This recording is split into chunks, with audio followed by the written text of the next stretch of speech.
There we go. Is it happening? Yeah. Good. It's good. Apologize everyone for the delay.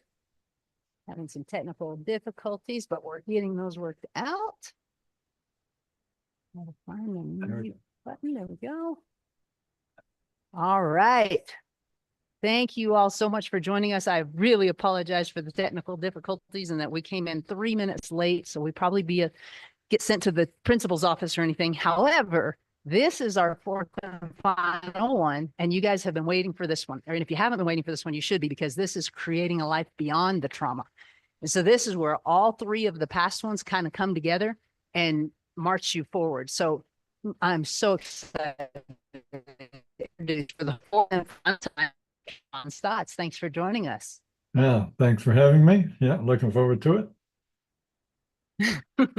Here we go. Here we go. So guys, we're just going to hit the questions right off the bat. As you have questions, right when you have them, and I'll say this several times for people that come and go, as you have questions, immediately please type them into the chat and we will get those answered at the end. So please hit us up with any questions that you've got. Dr. Ron will be on top of it. And the number one question that I've got is, when people first come to you, how hard is it for them to believe that there is life beyond trauma? Good question. I really think it's almost impossible because they're so caught in their fear, their old established patterns. It's just the way life has been for so long that, and they, I might explain to them what we're going to be doing, but it's still, yeah, but will it work? Or what if it doesn't work? Or what if I can't do it? Or, I had one fellow, he shared with me, he says, well, what if I'm not fixable? There we go. There's that deep fear that people have. And maybe I'm different. I'm not good enough. I'm not fixable. And we're all fixable. We are literally all fixable, because what you find out is that all the things that are holding us back are really just aspects of ourself that are, that we just have to go in and heal.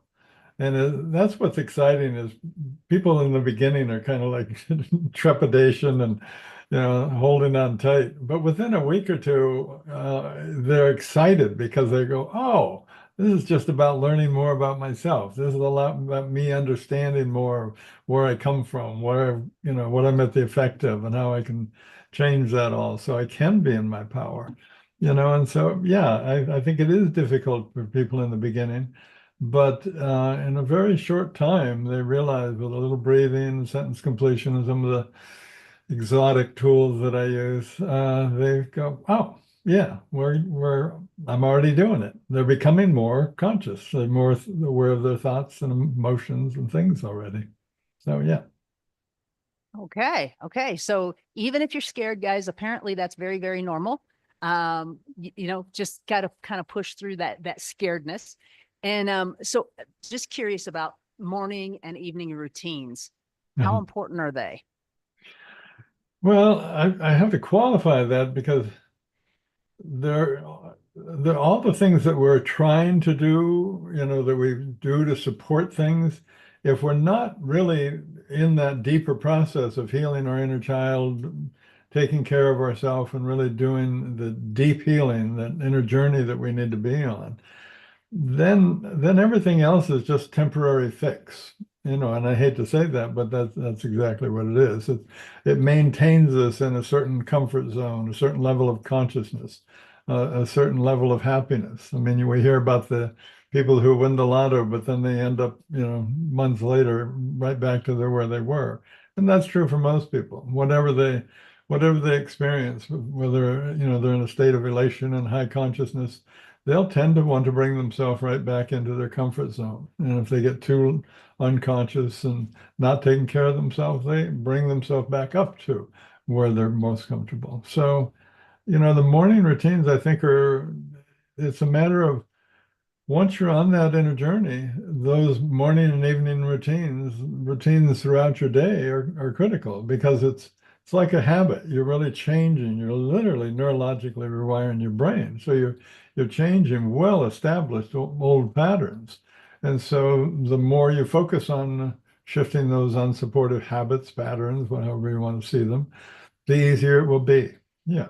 So it's just a matter of the more you want to do it, and the more you focus on it, the easier it'll be. That is true. It becomes part of your subconscious, right? The habits. Well, your subconscious is thoughts that are sabotaging you are becoming conscious. So the more you do the exercises and are in the processes, do the breathing, whatever it might be, the more you're becoming more self-aware, the more your subconscious thoughts are becoming conscious.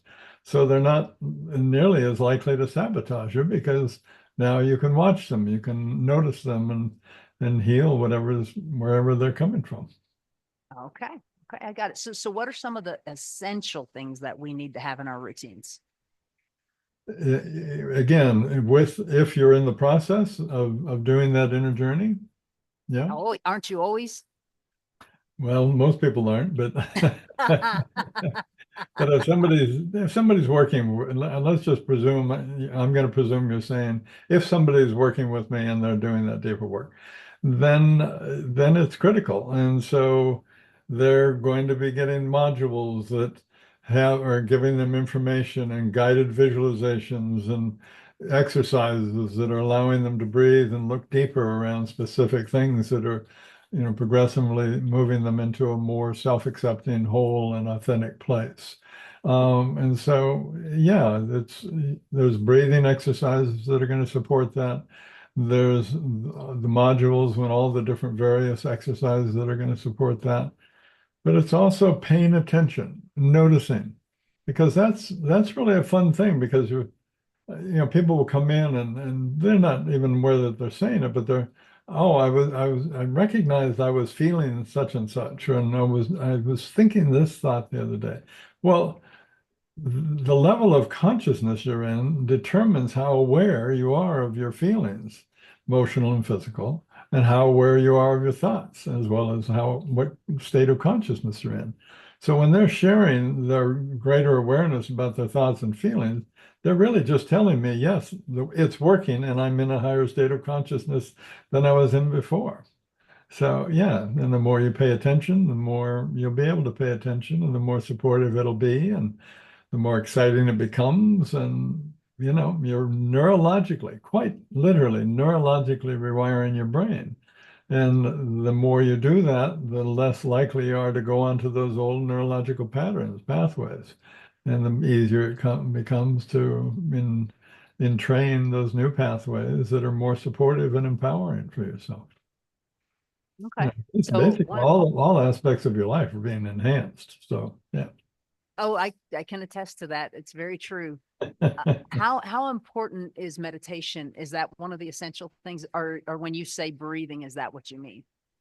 Meditation is a single pointed focus. And a lot of people have this kind of, I can't do meditation and that's difficult and it's a waste of time or whatever belief systems they have. So I really don't push meditation in the beginning. Be honest with you, they start doing it because they recognize, oh, I'm already breathing, I'm already focusing, oh, I'm already meditating, and that's really working for me. So the more meditation is about quieting the mind, and the quieter your mind is, the more mastery you have over your thoughts. And the more mastery you have over your thoughts, the less you're at the effect of these subconscious sabotaging thoughts. And the more you override those, the more empowered, neurologically rewired you become, and the easier it becomes they become those subconscious thoughts again become conscious. So you're not at the effect of them anymore. Ah, Bibbidi bop. ah. I mean, really, it's an awe. And guys, I'm just telling you, as somebody who's gone through it, there are times that I just can't even believe it. I can't even believe the difference in here that maybe other people don't see. They probably feel it, but they don't see it. And it's so freeing. It's so freeing to not be at the effect of thoughts that are disempowering, that are in that you're having, and you actually can change them. It's pretty fascinating. Yeah, yeah. I And mean, you find yourself breathing and being curious, and breathing and being present, and all of a sudden, higher levels of thinking are available. You're less emotionally triggered. You're more present and emotionally aware and conscious, so that you're kinder to yourself and others. It transforms their life. It really does. That's what's so exciting about it. It is. It is. And guys, I don't know if you ever really think about the things that you think. However, I will tell you, if I was to talk to you the way you talk to you sometimes, we wouldn't be friends. You would avoid me at all costs. Well, you can't avoid you, but you can dig in and figure it out and have a great guide to get you there. Yeah, you can have a better relationship with yourself. A much better, yeah, a much better relationship. So, how does habit stacking? How does habit stacking work? And can it be used to embed some of these really good habits in? Well, habit stacking is really, you're doing different things all day long. So it's just incorporating these new concepts, new ways of thinking, new ways of being into what you're already doing. People say, oh, I don't have time to breathe. Well, if you're fixing breakfast, you have time to breathe. Just breathe while you're doing it.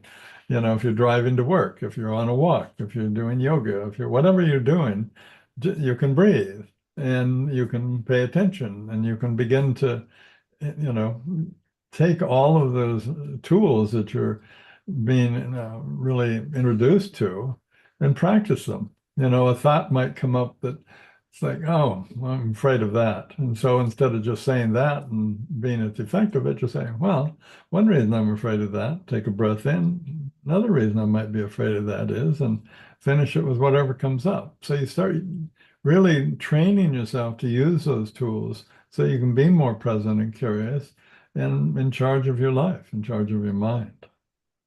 Okay, so guys, for those of you that might just have popped in, as you have questions, please put them in the chat.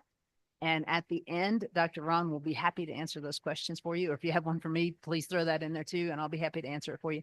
But you have to ask us the questions. Now, when you're hearing Dr. Ron talk about sentence finishing, which is what he just did, or breathing or all that, 1, 2, and 3, you can find and you can watch those, and he goes into detail on those. So this is basically the point of us doing this is, Dr. Ron? Well, it's really to give them insight into the capability, the capacity that they have, so that they find the courage to heal and learn to love and accept themselves so that they can create that inspiring life that they're so worthy of. Everybody has this vision of the life they'd like to be living. Well, that's the life you should be living. And so let's just get the things out of the way that keep you, that sabotage you from living that life. So yeah. Yeah. Let's just get them out of there. Well, it doesn't take much. Like I say, a couple months, it really transforms. Literally, it's the most transformative experience people will have in their entire life. And it kind of turns out to be a fun one once you get into it. I mean, yeah. Mm-hmm. Absolutely, guys. You will never, ever, ever regret doing this work. Well, it's freeing, and you don't, and the thing is, for me, I don't know if it's this way for everyone, you don't even know how bad it really is until you get to the other side of it and you're like, oh my gosh, I had no idea, like zero idea. right. Can you share some small achievable habits that will promote emotional healing and resilience? Well, I talked about the stop process before, where if you run into something that catches you off guard or stumbles, you stumble a bit in life, stop for a moment, take several gentle, deep breaths, observe inwardly and outwardly what's going on. What are you feeling? What's going on with other people? And as you're doing that, as you're breathing and observing, you're going to notice what your best next step is. Oh, maybe I should say this, or maybe I should do this or not do that. And so you're going to stop, take a few breaths, observe, and proceed. And so, but all of the things, are going to be, the breathing practices, because you're going to be introduced to multiple breathing practices. And well, there's some overlap in terms of the purpose and the benefit from them. Most of them are going to be best used for a particular reason. So begin to use those in those circumstances. So it's like, oh, I'm starting to feel this. Oh, well, I can breathe into that and heal that and move forward and shift things. And, to me, and probably say this numerous times, whatever you're feeling, whenever emotions come up or challenges in your life come up, anything that causes you to sort of feel like you bumped into something, that is nothing, absolutely nothing but a huge opportunity. That's like your little boy or little girl inside going, "Hi, I could use some attention. I'm ready to be healed." Or the part of you that wants to, is capable that you need to be the CEO that you want to be, or to do whatever it is you want to do. That's the part that's going to come forward. And it's going to, yeah, it might feel like a nudge or a bump or a discomfort, but if you begin to breathe and recognize that it's, oh, that's nothing but an indicator that it's time to pay attention and heal that part so that I can heal and let go and move forward in my life. It's that old, keep your foot on the gas pedal, but let's take it off the brake because it's just creating struggle in your life. Yeah, absolutely. So I just thought of an example because I have such a difficult time explaining the difference inside of me and how different I am. And this example, I bet all of you can relate to. We're getting ready for this. We were on 10 minutes in advance and my modem started messing up. I unplugged the modem and we're running off of my cell phone at the beginning and we did not get on until 6:03. Now the old Kershug would have been flipping out.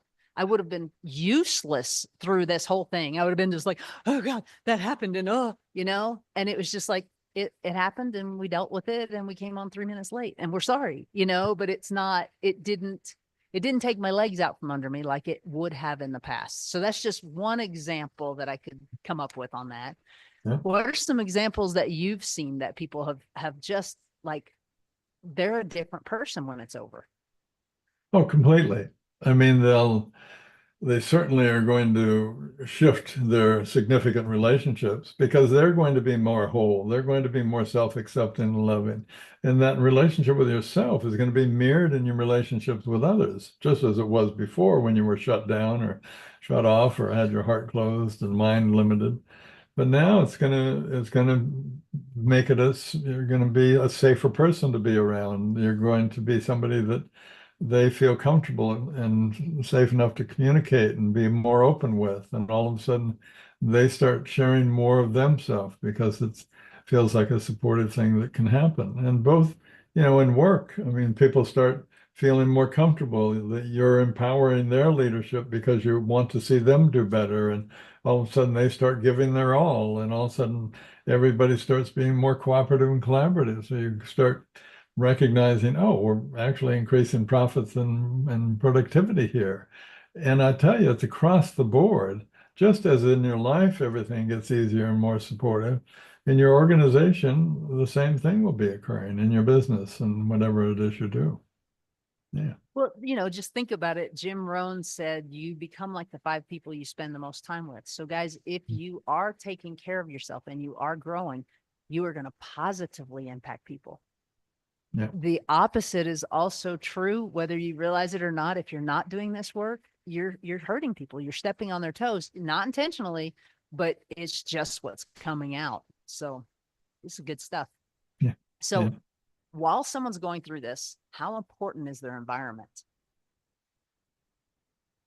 I think everything's important, but environment's a funny one because I know people used to come in my home and they would kind of look around. There'd be all these spiritual things. I traveled a lot in Asia and Europe and everything, and so I'd pick up, all these things that reminded me and helped me be more conscious. And people would think, oh, he's so spiritual. And it was like, no, actually, I'm that slow that I have to have all these reminders that oh yeah, I breathe and be conscious and remember and see that connection and let that neurology, continue to rewire. So yeah, our immediate environment and the environment we create is critically important. The music we listen to, the things we're looking at.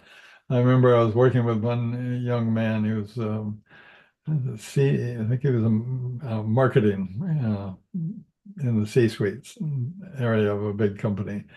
And he kind of had a rough background and had been involved in some drugs and stuff. And he had these, I could see these paintings behind him in the Zoom calls. They were like pretty dark. And they were from some famous musician back, back in the day. And and I knew he was about to have a couple of kids. And I said, "So how do you feel about your kids being influenced by the energy from those pictures?" And he went, "Wow." And of course they were gone. The next call, they were all gone and new things were up. And because he's realizing, oh, that's my old energy that I had around me and influenced me.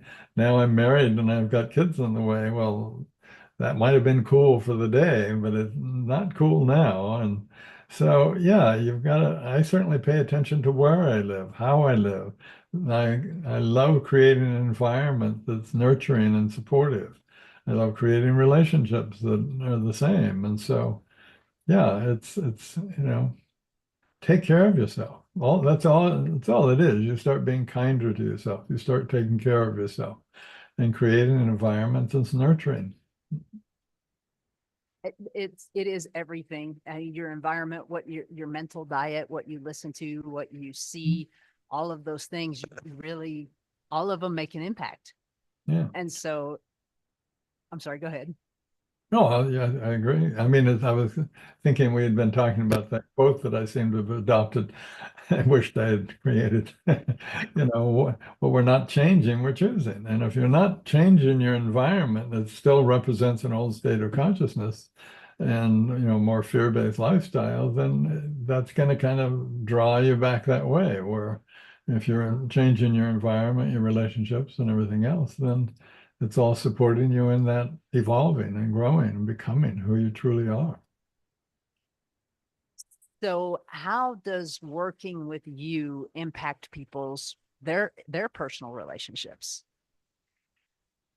Well, that's a big question. I actually was looking at something yesterday. It was like the list of all the changes that somebody's going to go through. And so I won't read that to you right now. But think in terms of the lobster. I'm living in Santa Barbara for so many years. I would see these lobster shells all over the beach. And I'm like, well, who's raking this in? And I realized that, oh, once a year, a lobster sheds its shell. And, it feels this niggle or discomfort and it goes into its den and sheds its old shell so that it can grow a new one, so that it can evolve and grow. And it knows that if it doesn't do that, it'll die. And the truth is, people are really the same. If we don't shed those old cells, if we don't evolve, we are literally going to die. All you have to do is explore lifestyles and comfort zones, and you'll see that's actually what's happening or does happen. And so, yeah, I mean, what happens in the work here is they begin to breathe, they begin to look deeper within themselves. They go on their hero's journey. They really do. It's just that journey where you really go in and discover more about yourself and become more self-accepting. You fall in love with and accept yourself. And you discover, oh, that unconditional love that every child wants, I can find within myself. That was the only place I could have ever found it. And in that self-acceptance, you're of course neurologically rewiring your brain. You're becoming whole brain and integrated thinking. You're accessing higher levels of thought, much more creative and spontaneous and agile, so that you can handle the more complex challenges in the intriguing business world that we're in, and rapidly changing world. But it's allowing you to you're just accessing and integrating more of who you are so that you're more successful. All those subconscious thoughts that were sabotaging are now conscious thoughts that are supporting. So you're literally healing your past, literally empowers your future, quite literally.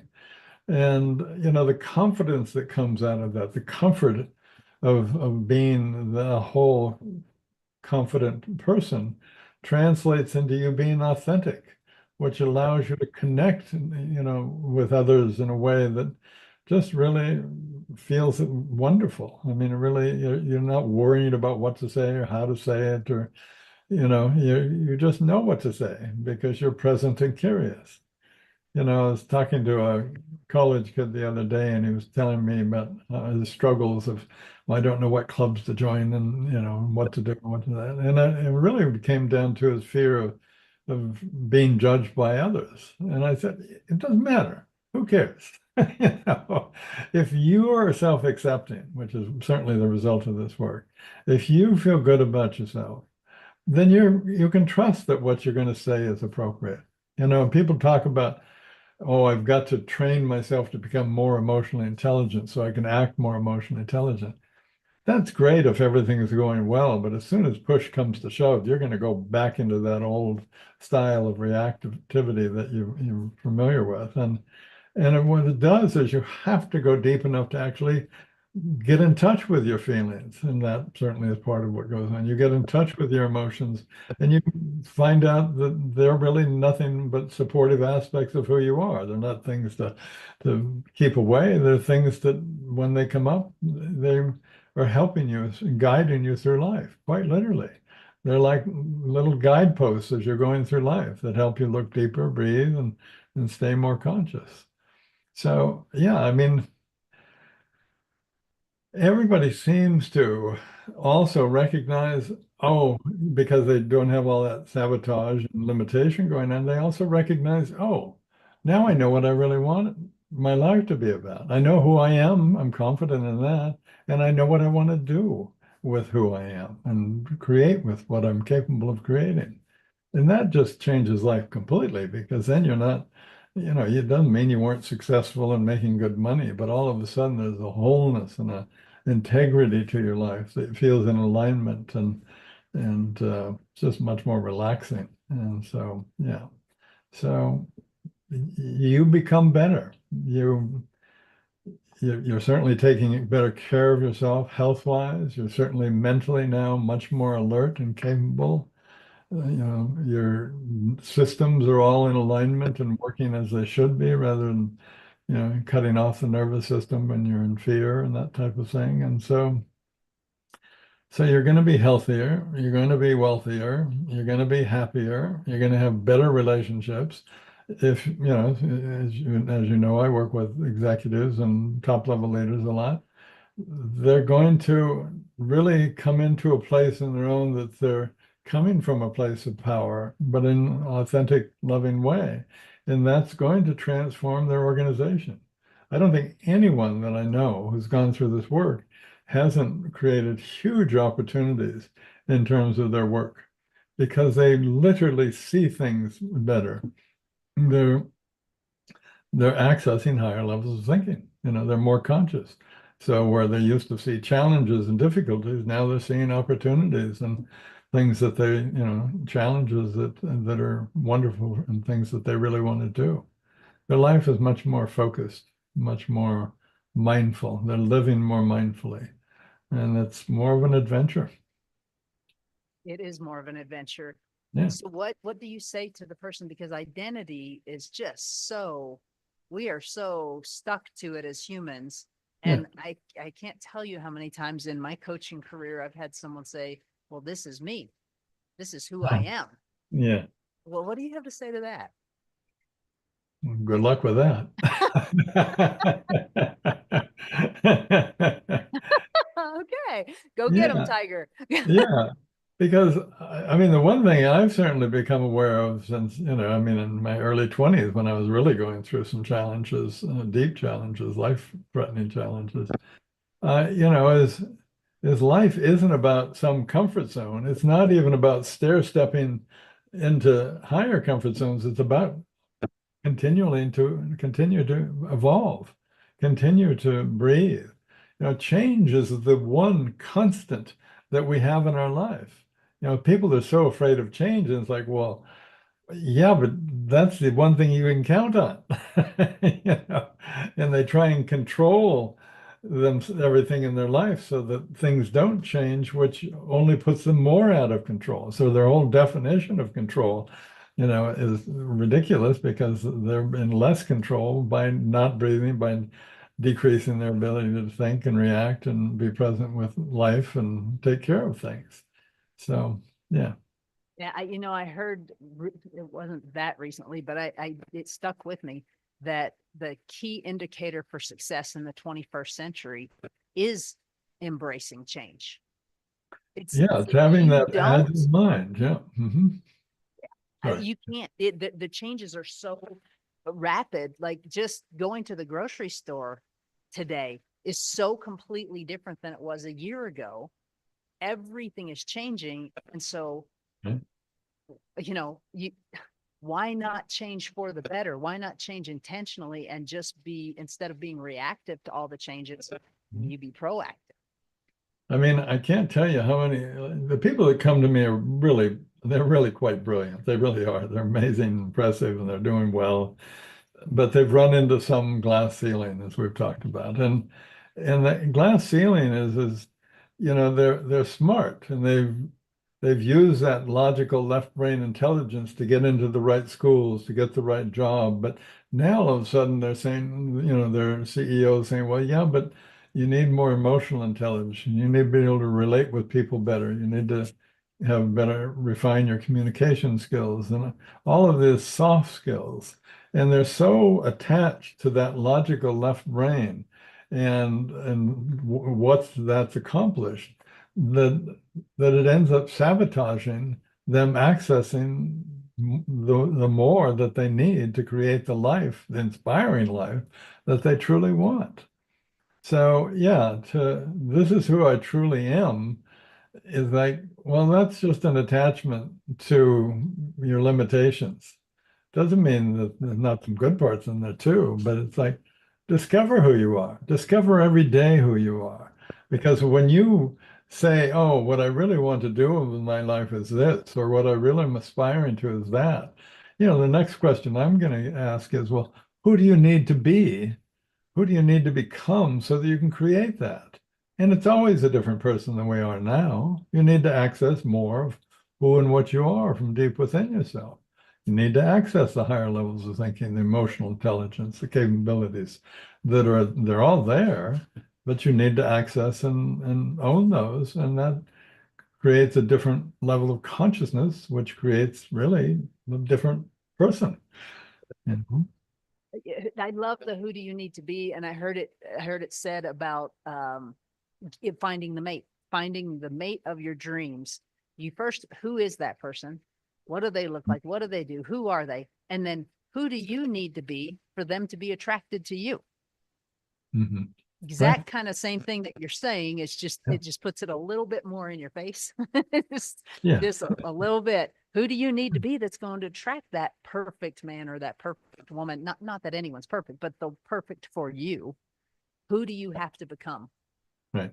Right. Yeah. Yeah. I mean, your level of consciousness, as I said before, it determines really how you see, experience, and react to everything in life.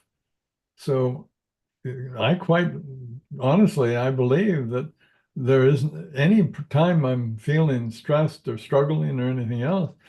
All it means is I need to go into a higher state of consciousness where I can see what needs to happen, who I need to become, what I need to do, what shifts need to happen. And that's, those higher level thinkers, those conscious CEOs, that's what they're capable to do. They have that mental agility to, rather than stick in that left logical brain and figure things out over days, to really spontaneously access what I call big mind and the most, amazing answer that's available to them. Those answers just pop in your head. They do. They do. They quite literally do. You put it out there, and it comes in. Yeah. Breathe into it. Breathe and Uh, be curious and present. breathe, be curious, and be present. So being present, uh, if someone's watching this and they're like, be present. Well, I'm here. What are Yeah. you talking about? What are And you that's talking one about? level of presence. But with the noise in their mind and the sabotaging that's going on of all that subconscious thoughts, they're not really present because their mind, some huge percentage, like 90% of people have the same thoughts running through their mind all day long, every day. they might word them a bit differently, but subconsciously those are going on all the time. And those are sabotaging, the 5 to 10% of conscious thoughts that we're having. They will distract us. They'll keep us from looking at things. They keep us from seeing the opportunities in things. So many times there's wonderful opportunities given offered to somebody, but they'll back away and go, oh no, I can see the, downside of that, or, and it's like, no, you're seeing the sabotaging part of you is what you're saying. Yeah. It is wild when you actually realize how much. I mean, we've all heard that you're your own worst enemy, and we've heard things like, how to get out of your own way and all those things. When you actually do get out of your own way, you are stunned. You are just stunned that you yourself have done most of the sabotaging. Yeah. This sounds really harsh. I had a coach say this to me once, and it sounds harsh, but it's so real. He said, you are where you are right now, wherever you are in life, in your relationships, in your finances, in your spiritual life. You are where you are right now because of your thinking. Right. Absolutely. And do you know how many people right now that may be listening to this are saying, what are you talking about? It's Joe's fault. Oh, every initial call that I have, somebody's calling and they're ready to shift. And I say, so what's the biggest challenge you're having? It's always an outside thing. It's always other people. And it only takes a few questions and a few minutes to really go, oh, well, maybe it's me. Maybe it's something deeper within me that is being reflected in my outer relationships and relationships with other things. And so that's the good news, because that's when they can actually go, oh, well, I can do something about that. I can't change all these circumstances of the people, but I can shift where I'm coming from and what's within myself. And that's empowering to them. One of the best, it was one of the first too, one of the best self-improvement books I ever read. And it wasn't a great, wonderful, well-written book. It wasn't, but it was called Feel the Fear and Do It Anyway. Oh, I heard And it was so good. I mean, it was really short. It wasn't like, but it was so good because at one point she said, listen, if it really is your husband's fault, your wife's fault, your kid's fault, your boss's fault, the weather's fault, then there's nothing you can do. It's completely out of your control. When you do realize it's within, then you have something to work with. Mm-hmm. So I would read that book anyway, guys, but just know it's There you not, go. it's not like, it's not like, whoo, I can't wait to get to the next page, but it really has some good stuff in there. So Dr. Ron, what are some strategies for staying consistent when trying to implement new habits? Be courageous enough to really state what you want, that you're ready to make this change, that you're ready to come into your power and access your confidence and your capabilities. That's the first thing, is really put a stake in the sand and say, hey, I'm not backing off. I'm making a commitment. I'm going to do this, and then, if you're working certainly with somebody like myself, you're going to be gaining the tools quite quickly so that you can maintain that position of and that's real control, because you're using control in a sense of actually breathing and being present, rather than shutting off your breathing and closing down. And so what was your question again? How can you be consistent when you're trying to create new habits, new routines, that kind of thing? How can you, like something brand new, how do you make sure that you do it? It's like there's modules and things in the materials that I send out to people. If they ignore them for a week, they're going to be much harder to get to. If they jump in and do them, then they're going to be really easy to get to.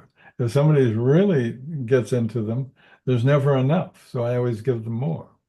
Yeah. So the more you commit, the more you get involved, the more you make a clear decision. And it's what you just said a moment ago. Yeah, maybe it's scary, but do it anyway. Because that fear is, as I was saying earlier, is an indicator that there's a part of you that's ready to be healed and grow. And I guarantee it, as soon as you breathe into and see what that emotionally is going on around that fear or anger or whatever it is. Then as you heal that, just beneath it is going to be the part that you can access that you need to continue to evolve and grow into being and access the capabilities that you need for whatever's next in your life. It's all connected and it's all perfect. Yeah, I mean, the universe has your back. It really does. So when something comes into your life, rather than go, oh my God, oh my, whatever, breathe and look deeper, embrace it and recognize that it's an opportunity, not a pain in the neck that you have to deal with. Okay. And I would like to add, guys, I got this from the book Atomic Habits. Number one, read that book. That will help you a ton. But number two is you could stack it onto something you're already doing. So for example, I want to start doing yoga. Well, as soon as I finish brushing my teeth, I'm going to put on my yoga clothes, right? So I tie it to brushing my teeth, something that I'm already doing. And Yeah. and take small steps at the beginning, and don't say, okay, I'm going to go run a marathon tomorrow. How about you just run to the mailbox and back, and build up to it. Those are some habit ideas. Yeah. How can our folks track their progress and celebrate their wins, even if it's just small steps? Well, I've been sharing a bit of that in terms of notice that you're more aware of your feelings. Notice you're more aware of your thoughts. Notice that you feel better, that you're not quite so frightened all the time. But and the truth is as you evolve and shift, things become subtler. I mean, people, they kind of get addicted to going through big traumas in their healing process. It's like, well, it gets subtler and subtler and subtler, which is good. But so you have to be witnessing, it's like the first 5 years maybe of my relationship with my wife. There'd be times when it was pretty dramatic or, difficult, and we'd have our moments, you might say.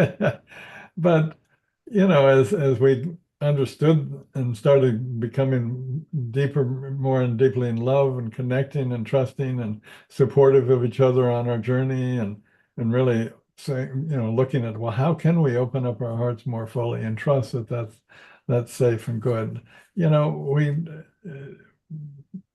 You could look at how that relationship was, playing out in your life. So there's straightforward evidence. If you're at work and you start communicating with people more supportively, watch how they communicate back. Watch how things get easier for you. It's just noticing your life, noticing all aspects of your life.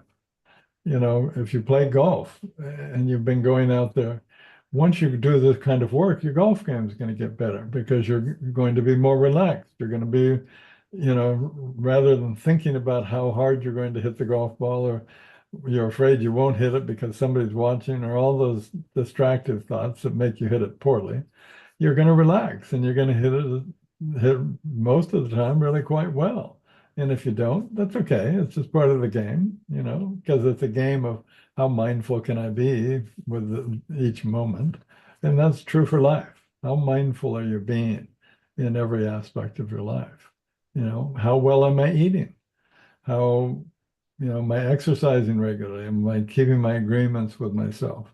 Am I living in an awareness of my highest aspiration, what I truly want? Am I actually shooting towards that, or am I actually settling for something less? Am I being a kind and caring person? Those are all indicators. In other words, all aspects of your life are indicators as to how you're doing. And they'll all be changing. And I do want to also add, as far as what you said, keeping your agreements with yourself, I'm sure most of you have heard that integrity is doing what you said you'll do, even when no one is watching. Well, if you take that a step further, it's doing what you say you'll do for you. And guys, we so often, I'm going to make sure that everybody else gets taken care of. But if I don't do that workout that's on my calendar that I have skipped for the last 5 times, take it off your calendar. Guys, you're teaching yourself to ignore your calendar.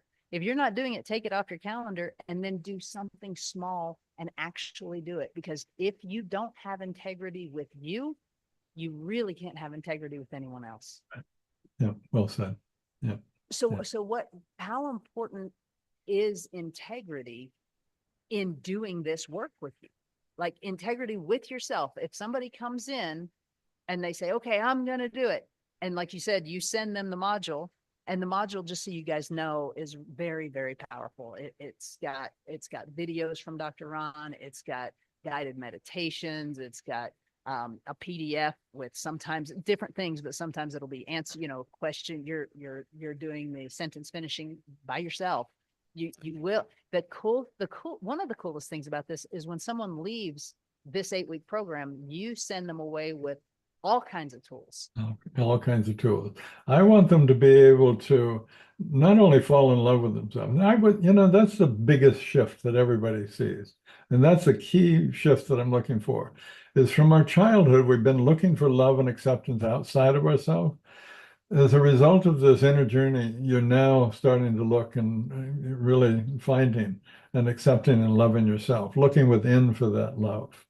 And so, yeah, that's a critical shift. And so, and you were just saying, I'm sorry, I was going to link it to what you just said, and I apologize. Well, having integrity with yourself right. And so, yeah, and that integrity is, it's just in alignment to what you really want. It's like if you're out of integrity, if you're investing money in doing something and you're out of integrity with wanting that or doing that, that can be the most eye-opening reality check for you.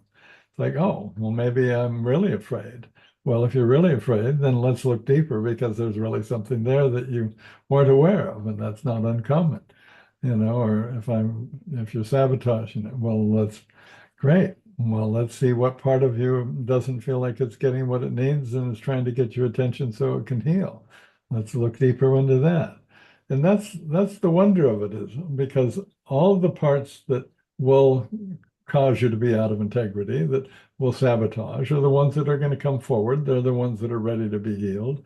Those are the ones we'll heal. And you're in that process, as I was sharing before, you're going to learn tools and abilities and awareness of how to continue to deal with whatever comes up, literally for the rest of your life. Very cool. I mean, it's really, really cool. It's just one of those changes that really make all the difference. So guys, we're getting close to the top of the hour. Please, again, for any of you that are coming and going and just came in, if you have any questions, please put them in the chat, and at the end, we'll get those answered for you. You said just now, Dr. Ron, the biggest change is that people really fall in love with themselves. Truly. Yeah. Yeah. So someone listening to this might have this objection of, well, are you trying to turn me into a narcissist? I think I'm better than other people, all that kind of stuff. So can you deal with that objection? A fellow came in, just after COVID hit, and he came up and rented a place on the island, and he wanted to really get into the work because he had a lot of stuff and he's not the kind of guy that would normally be interested in somebody helping them or development of any kind. But he was desperate. And the first thing, and I think I've shared this with you maybe, but the first thing he said when I came in and we sat down across from each other, he goes, well, and this love stuff, I don't love myself and I'm fine. I mean, part of me went, oh my God, what have I gotten into here? but as he began to understand where he came from and his relationships with his father, which was difficult, and his entire family, which was difficult, as he really got to know himself more, he really did begin to have compassion for that younger soul, those younger selves. He began to appreciate and empathize with them, and he would help me. Started helping them to heal. He started understanding why the love of his life was leaving him, because he was being an asshole. But and so all of a sudden he's like, oh, I really want to change this. And I mean, it was literally within a month he had fallen in love with himself. And in falling in love with himself, he started looking at, because he was a very top-down, authoritative, controlling leader. And he has five, organizations, so it's a lot of people. But all of a sudden, he just started, I mean, from that cottage on this island in the middle of all of that was going on in the beginning of the pandemic, he began really changing his organizations, shifting the whole structures of the organizations, redesigning them so that they were more supportive for everybody. So they were bringing out the best in others. And of course, a lot of these people have been around with him for years. They were like, "Oh God, what are we doing? This is scary," and there's not a lot of trust in that.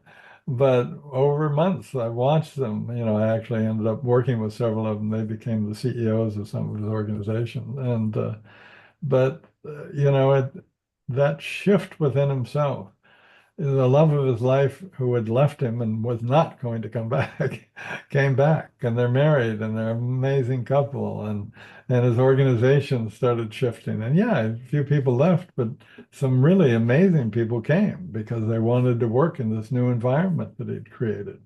And those two adult sons that he's kind of disconnected from all of a sudden reconnected. And so it's like all aspects of your self change, all aspects of your life change, and it's quite wonderful. But yeah, so falling in love with yourself is going to determine and shift how you see life, how you experience life. So what And I think I'm hearing you say is when you fall in love with yourself, you're more loving to others.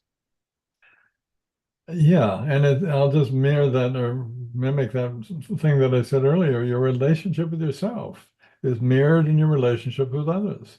So as you're more self-accepting and loving, kinder to yourself, more compassionate, empathetic with yourself, that's going to be authentically how you are with other people. Not to the point of they're going to take advantage of you or feel like there's something weird or anything like that, because you're authentic. They're just going to go, oh, okay. I can trust this person. They can be vulnerable with them. Like they're being supportive, and that you're being real, and people will pick that up. Makes all Yeah. the difference. People definitely feel your energy, and you may think that you can hide it. You may think that you can cover it up, but No, you just can't. It's when you squeeze a lemon, guys, you get lemonade, you get lemon juice. lemon And when you juice. squeeze someone, and a lot of times you can cover it up until you get squeezed, but once you get Right, squeezed, right. everyone is like, oh my gosh, you're not who I thought you were at all. Yeah, yeah. And you're surprised by it too sometimes, I'm sure. The person who just blew up at somebody, and like, where did that even come from? And that's emotional backlog that's snuck out when you lost, control over that door that you keep tightly shut so nobody can see what you really feel and who you truly are. Hmm. Yeah. Yeah, it's not healthy, you guys. I lived that way way, way, way, way too long. I wish I had met Dr. Ron several decades ago. Hey, you've been doing this work how long? I keep saying 45 years so people won't know how old I am, but it's probably over 50 now. You know. Oh my gosh, I love I it. mean, in terms of what we were talking about, it's you've got to decide that it's time to discover all of who and what you truly are. You've got to decide that it's time to not be looking for that love outside of yourself, but to learn to go within and truly accept it. You've got to make that decision. And it's got to be your house on fire. I've got to do it now. If it's not, you won't do it. You've got to recognize it's time. I'm tired of playing small. I'm tired of feeling like I'm not enough or I'm not accomplishing, living up to my full potential, all those things that might be going on. And it's time to just say, okay, let's do this, and it works every time. Well, so you say every time, has there ever been a time that someone just didn't do the work, or just Mhm. Twice, twice? twice, yeah. Wow. There was a woman back, this was way in the beginning, and she did a great job with the work, but she loved using her anger to control people. And so a lot of what I'm showing people is how to acknowledge, express, and release their emotions. She was good at acknowledging, expressing, but she didn't want to let go of that anger because it was too handy, too useful for her. And I was like, oh boy, that's too bad, because that really kept her locked into an old lifestyle. Somebody was referred to me by a previous client, and it turned out they had multiple personalities. I mean, quite literally. And I, like, and not that I don't know about all that stuff, but it was difficult because they would look like a completely different person. They would, whatever we had been doing, all of a sudden this person didn't know about that and wasn't willing to be doing it. And so, yeah, about halfway through, I said, you know, thanks. But and yeah, so there was an agreement that, yeah, this wasn't working. But, and I feel bad about that, but, I'm a guide. I guide people down a path of self-discovery, and they discover and clean up and heal and grow along that journey. And if they're not willing to walk, if they're not willing to go down that path, if they're not willing to breathe and explore and enjoy the journey, yeah. If they are, it's going to work. It's going to work really well. And they're going to go, my God, that was the greatest thing ever. But yeah, Oh, you've got to be willing to put one foot in front of the other. Yeah. yeah. It's as much as I would love it if you could have done all the work for me. That's not how it goes. You It guide wouldn't me. work. It I've wouldn't got to work. do it. Yeah. Yeah. Yeah. That would be out of integrity, because it wouldn't work for you. And yeah, that'd be disempowering for you. That'd be me rescuing you, which is what a lot of coaches and counselors do, is they kind of rescue the other person. And that's a nice temporary fix, but it doesn't really take care of the longer term problems. So yeah. Gotcha. Okay, so this is our fourth and our final live webinar. We did it, Dr. Ron. We got all the way through all the live stuff. So what are the next steps for folks? I think you've got to recognize, and you really have to go, okay, I'm going to do this, and not go, well, let me just get more information, or let me just, let me stall by trying to feed my brain. Information is not transformation. It doesn't matter how much information, it's not going to work.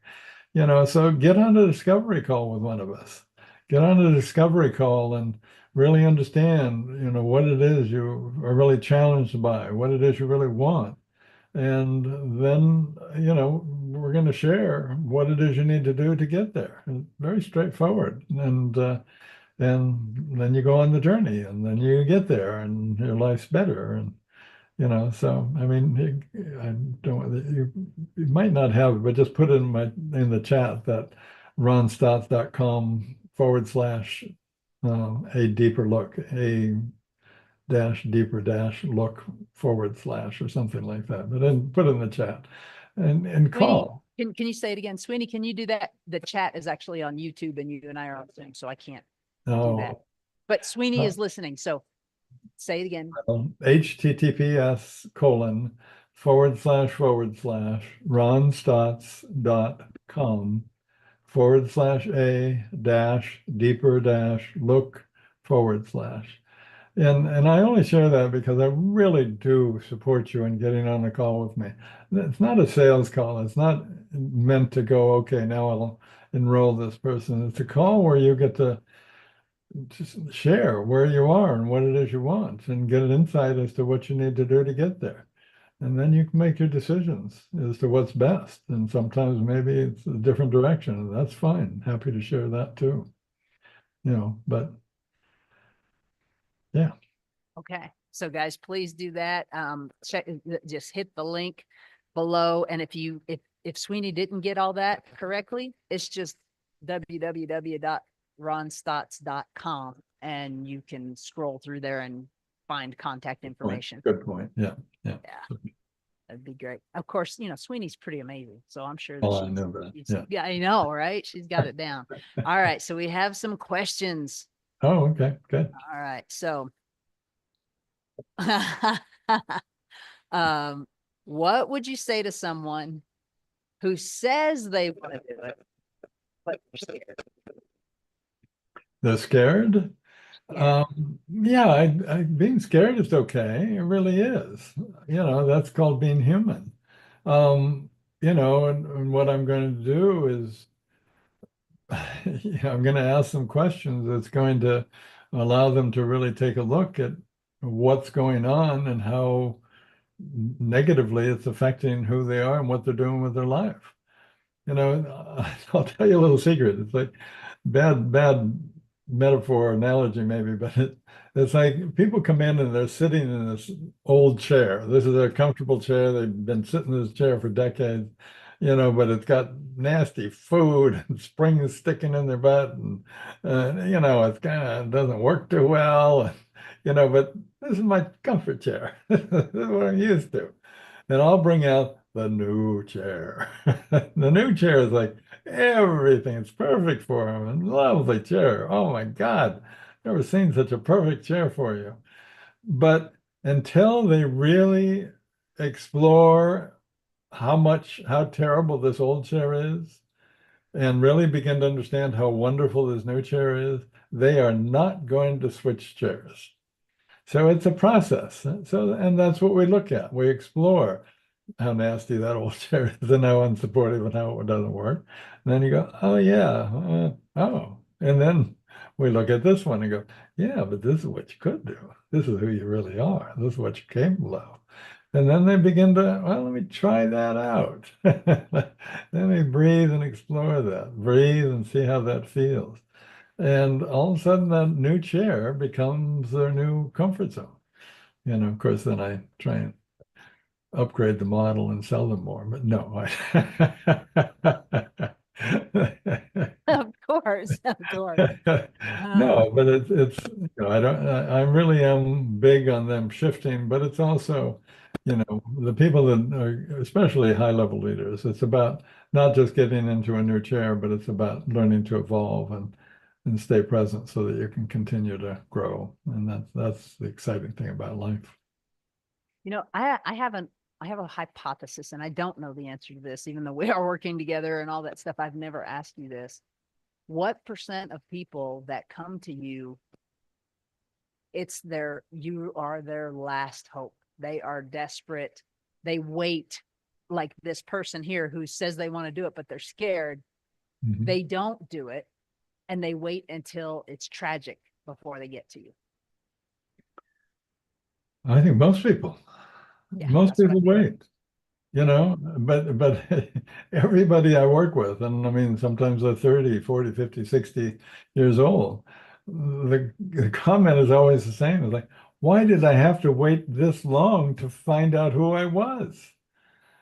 It's like, I'm 50 years old. Why did I have to wait 50 years to discover that I'm capable of so much, that this is who I truly am, and I can feel this way? And it's a tough moment for them, but it's like it's never too late. Better now. When is now a good time to be happy? When is now a good time to really discover who you are and what you're capable of? And it's now. It's now.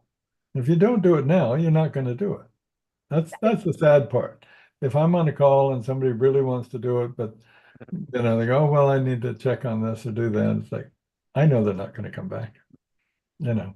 And I feel like, was I out of integrity because I didn't really push and sell harder or something like that, which is not my nature anyway. But it is sad to watch people walk right by themselves and leave them there, it's like there's a homeless person they just totally ignored and walked on by them and they're doing that to themselves. Yeah. That's a good analogy. So guys, we're almost out. We're almost done with questions. So if you do have any, hit them now. This last question, is there an easy, doable technique to quiet your busy mind at night when you're trying to sleep? Yeah, do this program. Everybody's looking for quick fixes, but there aren't any. There are no quick fixes.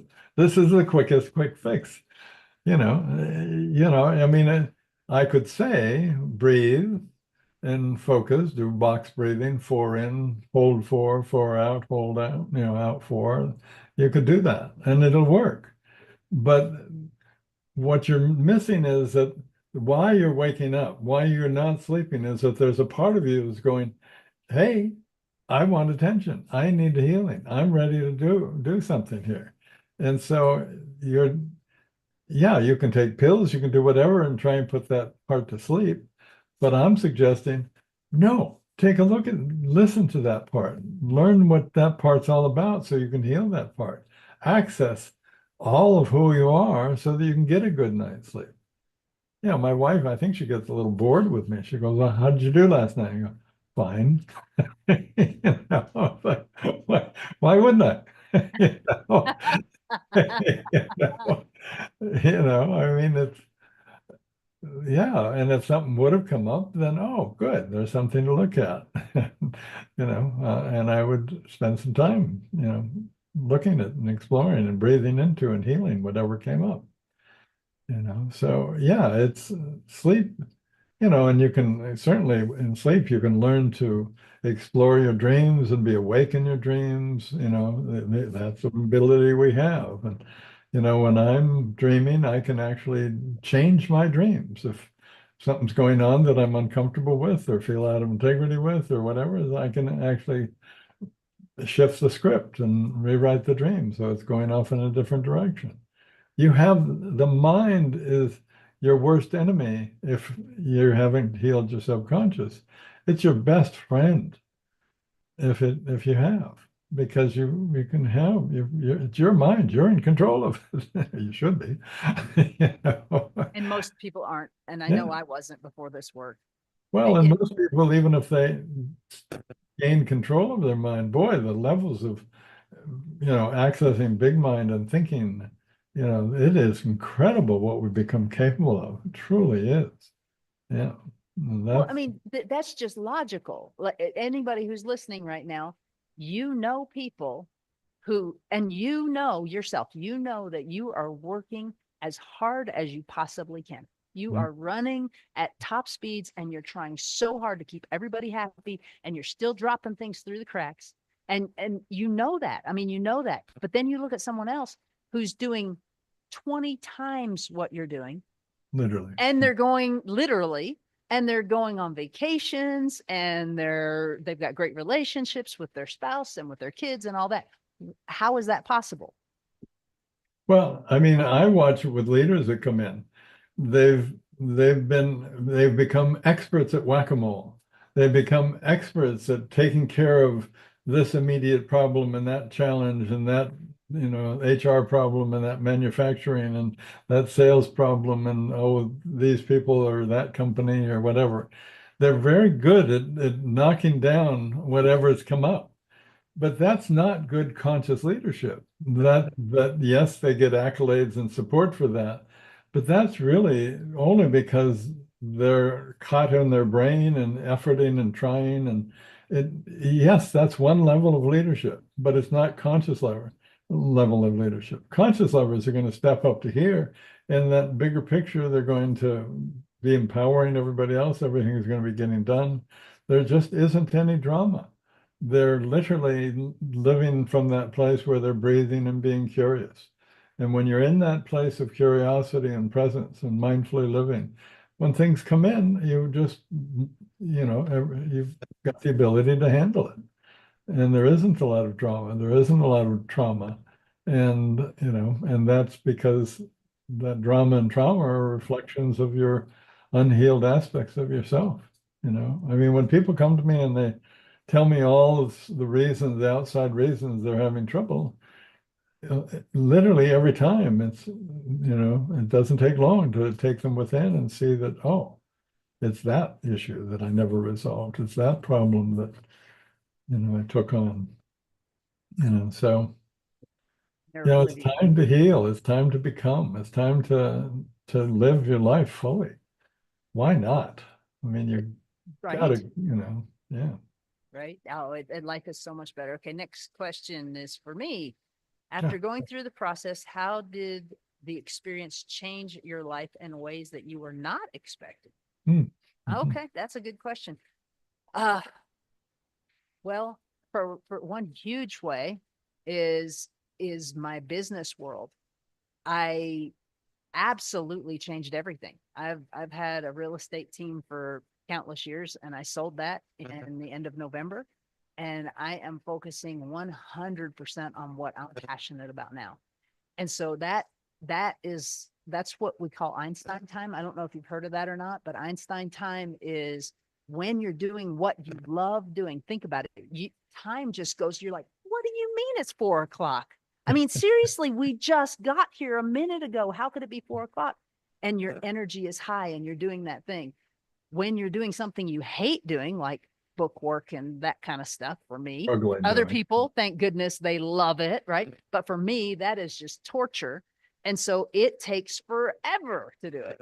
And so doing this work gave me the courage to give up what I have known for 22 years and have been very, very successful at. I just like, nope, I'm done. That's not what I want anymore. One of the other huge things is all the relationships. Every relationship in my life has been changed, it's different. Some of them are far, far, far better. Some of them I'm limiting my time with those people, right? So I'd say that's a huge one. Yeah. And I think that's it. But let me make sure there's no more. Oh, wait, there's another one. Hold on. Okay.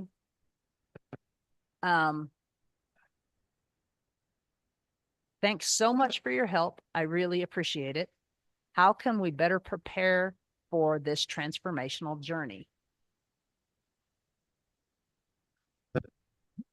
All the things that we talk about come to mind, but it's making that decision to learn to love and accept yourself. That's, you know,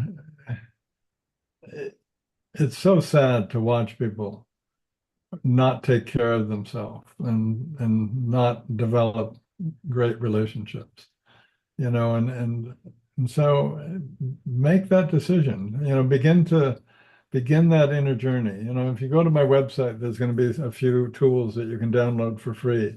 Just begin doing whatever it is, breathing and whatever the tool might be that you feel comfortable with. Begin to look and let yourself recognize where you want to be, what's not working in life, and really begin to see all those opportunities, all the things that aren't working are the opportunities, and say, hey, yeah, let's just get on it. Let's do it.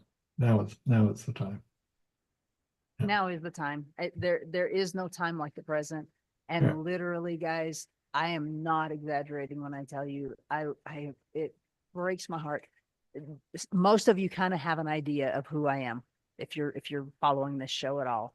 And from 1990 until 8 months ago, when I started working with Dr. Ron, I have worked so hard at rewiring my brain. I have worked so hard. I have read thousands of books. I have gone to every seminar you can imagine. I've walked on fire. I mean, I've done it all. And it helped quite a bit. It helped get me from where I was to at least financially. I have a good life. This work isn't it's for me. This is for me, and it's not selfish, it's self-care. And that's something I have never done. That should have been my answer, is the self-care. Oh my gosh. I mean, I am meditating, I am breathing, I am like this, every single thing that comes into my world, I can breathe through it. Like I gave you the example at the beginning. The modem wasn't working. That would have been like how silly is that something like that could take you out. It's not that it would have taken me out. I would have gotten through it, but you guys would have felt it. You would have felt that I wasn't myself. You would have felt like, because I wouldn't have been myself. I'd have been like, I can't believe, oh my gosh, I was 3 minutes late. This is so horrible. The whole control thing and everything has to be just right. I don't feel that way anymore. So that's a big answer. All right, Dr. Ron, I think that's it. I'm pretty sure that's it. All right. Thanks so much for having me on. I really do appreciate it. And a great job on your part. I really do appreciate how well you you do this and keep me in line and Somebody's got to do it. When help when your everybody. beautiful wife isn't here, you know, I'm the one going, hey, let's go. And please give her a hug. And guys, seriously, their marriage, I would say, is a testimony to this work. Like when you see them together, it. I know he's going to say it again. I'm Mr. Adorable, but literally it's so adorable to see them together, the way they just melt into each other, and the love and the respect, and it's enviable. It's really, really cool to see. And We available. we were in Mexico recently, and we were standing on the beach just looking out at the ocean, and we came and sat back down on our blanket and things, and this young woman, beautiful young woman, was, she was kind of up in front of us off to the side, and she kind of, comes over and apologetically saying, I took a picture of you. Can I show it to you? And she had captured, it was just this very loving moment where we were literally, just that connection was going on as we were looking at the ocean. She took a picture of that. It was like, what a dear thing. And I mean, and I could tell, she was probably in her early mid-20s, and I could see how inspiring seeing that love was to her and having this image of it. And she just couldn't help but capture that because it was so meaningful to her. So yeah, it's a fun thing. And so, guys, that's the other thing that this work does, is it makes you someone who elevates others. Just by your mere presence, you elevate others because they see things like that. Don't you dare tell me that you haven't seen a couple holding hands and it's just like, oh, where you can just tell that there's genuine, that it's the real deal. And that stuff is one comment, and it's all in caps with all kinds of exclamation points. This has been so good. Thank you, thank you, thank you. Lots and lots of exclamation points. So thank you guys. We appreciate that very, very much. Thank you for the feedback. And Dr. Ron, let's keep doing this. Let's help heal as many people as possible. Guys, if you want to do a discovery call, just click the link and get a hold of one of us and we will make it happen. So thank you. All right. Thanks, everybody.